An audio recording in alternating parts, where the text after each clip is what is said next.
Hey folks, this video is going to cover a number of shortcuts to make your life easier when drawing in Photoshop. Alright, so let's quickly go through each of the tools. If I hit B for brush, it allows me to draw. You can change the smoothing, so if you want to draw very quickly, you have the smoothing level at 0. If you want to do smooth, graceful lines, you can increase the smoothing. I usually have it between 0 and 10%. I also typically go full opacity on my brush, but if you decrease the opacity, then it's like adding more water. And if you change the flow, low flow basically means there's not that much paint coming out of the brush, so you could get interesting effects. Okay, I'm going to press V for the move tool, and what that does is it takes my active layer and allows me to move things around.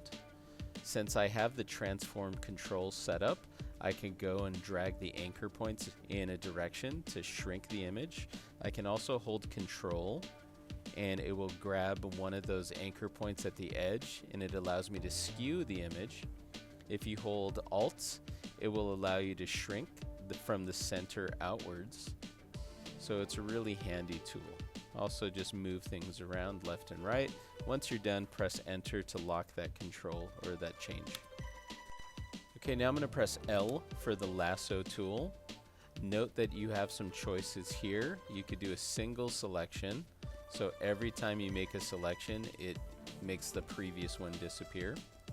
You can do a cutaway or a subtraction of a selection. Let me just B for brush and paint in that area just so you could see what I actually created, what the shape looks like. I'm going to press delete, control D to deselect. 99% of the time when I use the lasso tool, I use the addition button because what I like to do is to make a selection and I just do tiny little additions.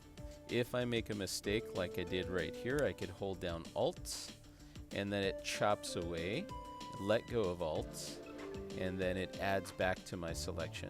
So it's a great way to fine-tune, and then again, you could delete stuff or you could paint in that area. There's a lot of different ways you could use selections effectively. I'm going to press I for the eyedropper tool. This allows me to click and color pick certain colors. So in this area right here of your color swatches, note that as I click, click, click, it's going to change the color repeatedly as I go back and I sample.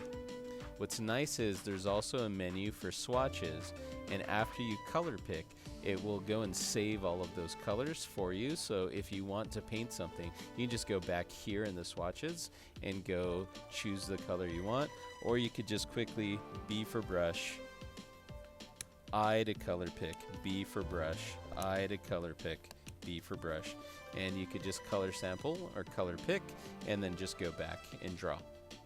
Last one is G for the paint bucket. So when you click on that paint bucket, it will just fill that space for you. Note that if you use the gradient tool, it's gonna, when you hit G, it's gonna give you the gradient instead. You can also just go back, click hold on that button, and then G for the paint bucket tool. Alright, so the big idea is to use these tools in a way to help you draw efficiently. Do me a favor, go use some of these shortcuts to make something cool. Thanks for watching. Bye.